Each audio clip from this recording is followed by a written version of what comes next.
நாம என்னதான் கஷ்டப்பட்டு சம்பாதிச்சாலும் நமக்கு தேவையான உணவு அப்படிங்கிறது ஒரு குறிப்பிட்ட அளவு தான். அந்த உணவை நமக்கு தரக்கூடியவள் அன்னபூரணி தாயார்.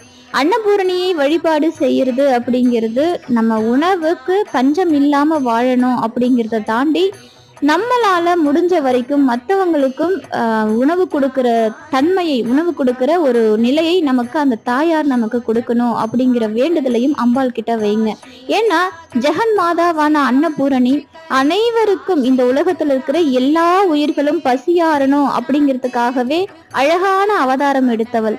அந்த அவதாரத்தின் நோக்கமே இந்த உலகத்துல எந்த உயிரும் பசியோடு இருக்கக்கூடாது அப்படிங்கிறதுக்காக தான் இந்த ஒரு அவதாரம் அம்பாள் எடுத்திருக்காங்க.